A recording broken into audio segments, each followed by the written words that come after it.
I if Rashford's not starting for United, and this is the worst United side in a while. No, I don't think he'll start over Bino Gittins. Sorry, not Bino Gittins. Jamie Gittins and Daniel Mallon. Actually, that's a curious point. I don't think he'll start over them two. Meanwhile, going back to Trent in Madrid, he's obviously going to start over Danny Carvajal. Easily. Danny Carvajal's getting on a bit. Trent will fit into that perfectly. Although, seeing Madrid, would you not have second opinions on Trent's defending? Because you're buying a right back who can pass. So you're practically buying a midfielder. You want to buy someone who can defend. If Trent can't defend, would you just want to keep that Carvajal for the last few years he's got? Because he is dropping off. That is a fact. He's dropping off. But Trent, I don't know if Trent's the answer. To be perfectly honest with you, I would actually strongly advise against Trent. But what do I know? I'm not the Real Madrid representative. So now, curiously, Rashford in AC Milan. Would he start? I feel like he could. I feel like he would. I feel like there's a place for him. You see, I feel like he'd start over Alex Jimenez easily. Although, like I said, it is more of a competitive league, and I don't know if Rashford would really want that right now. Coming off of United, which is a really toxic fan base, to go to AC Milan, which is a really angry fan base. Aggressive. But it's a shame he's fallen out of favour with the manager, Ruben Amorim. Because Amorim looked like he really wanted to help him. But if Rashford's form will not pick up, I don't see why it could help him. You see what I mean? I don't see why anything would change. He's been poor for about 4 seasons now. One of them seasons he was incredible. He should have been nominated for the Ballon d'Or, but he wasn't, which is rubber. But that's a topic for a different day. I'll always have a special place for Rashford. I really hope he does go on to do well. Speaking of more transfers, we've had more rumours recently surfacing of the United's financial problems. They could result in selling Kobbie Mainoo and Garnacho. Now, if Kobbie Mainoo goes, that is... I can't even put it into words how much of a loss that would be. Kobbie Mainoo is probably the best academy talent we've had since Rashford, actually. And Garnacho, he's quite good. I think he's got an ego.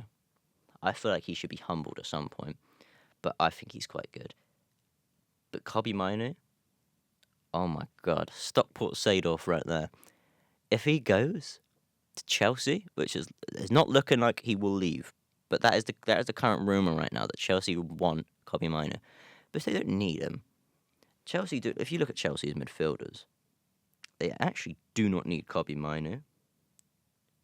Let me get this up. No, Caicedo and Enzo Fernandez are doing perfectly fine. They don't think they need Kobbie Mainoo. And they bought that other fella from Southampton the other week. What am I saying there? Romeo Lavia. Chukwuemeka. They don't really need, to be perfectly honest, they don't really need any more DMs, defensive midfielders, holding midfielders, even creative passes the ball, which is everything Kobbie Mainoo is. I'm just describing him. A great dribbler as well. I don't think they'd want Garnacho either. I feel like I've seen that somewhere that they want Garnacho. I don't think they need him. I don't think they need him. They've got Sancho, which is a really unfortunate transfer on our part. Sancho, I feel like he was unfairly treated by Ten Hag a little bit, but then again, I think it was kind of fair. You see Sancho was kind of a dick, but then Ten Hag was kind of childish back. It just wasn't a very good atmosphere, which I think Ruben Amorim's trying to remedy, and he's trying to fix the atmosphere by also getting rid of Rashford, which fixes the atmosphere. And I feel like it's kind of working. If you see the results, they're average. They're kind of average to bad. But this Liverpool game was quite good for us. You see, so we halted their title charge for a while, and we also stayed out of the relegation zone, which is really good. And it also brings up morale that we drew to Liverpool at their home, at Anfield, while it's snowing. Come on, like, you've got to see the results when Rashford's not in the squad. Now, I don't get me wrong, I love Rashford, but I'm just stating the obvious here. Look at the results, look at how much better they are, and I feel like you can just draw your conclusions, can't you? But, alas, it's whatever. It is whatever. Personally, I feel like Ten Hag should have been given the rest of the season and bring Amorim in at the end of the season if he's done bad. That's more for like manager transfers. But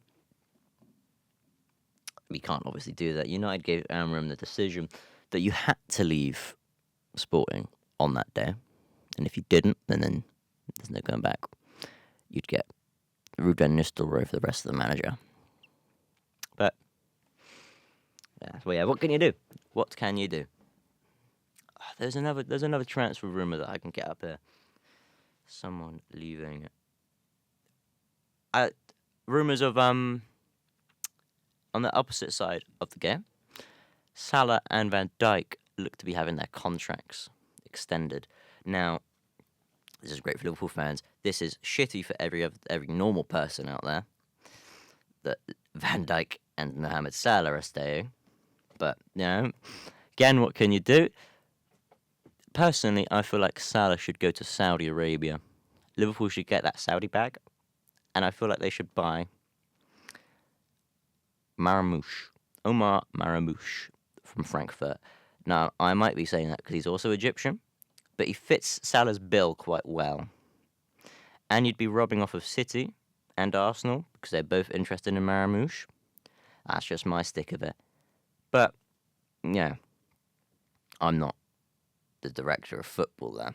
I feel like you need to give Van Dijk another contract. Defenders can go for years. Like Terry, like Vidic, they went for years, you see. And Van Dijk is best of the best, I would say. He's amazing. He's a real cornerstone of Liverpool. Because he's the captain, obviously. So, keep him. And I'd keep him close. And I'd give him as much money as he needs. I would give him a private mansion if he needs that. If he wants that just to stay. I mean, I'd want a private mansion to be bribed to stay in Liverpool. What a shithole. But anyway, I feel like Salah, so overall, Salah goes to Saudi. I hope. I feel like that's the best decision. You get that Saudi money. It's effectively, it could be a Schlott's version of the Felipe Coutinho money that Klopp got. Because the Coutinho money got him Salah, Alisson, not Mane. I don't know if we got Mane with it. Van Dijk. A lot of high-class talent players that everybody wanted at the time. People wanted Alisson. There's a big fight for Alisson, the keeper. Speaking of Alisson, going back to form, he was not at his best. He was not at his best that match. He might...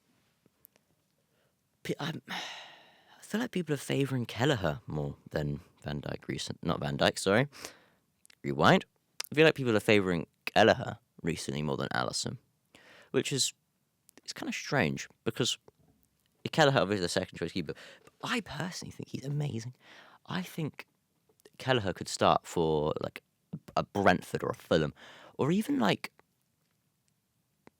I feel like he could start for Dortmund, not over Kobel. If Kobel goes, I feel like he could start for Dortmund, but obviously Kobel is Far East quality. I'm not taking that away from him. Hey, maybe maybe Kelleher and Rashford can link up. How's that? Anyway, unfortunately, looking at the time, I think that's all we have time for in this episode. I want to take the time to thank you, the listener, first and foremost. And I'd like to give a special thank you to our sponsor, Stake, the right way to bet. As for next week, I have the pleasure of talking about United versus Arsenal. Now, I stay tuned for that.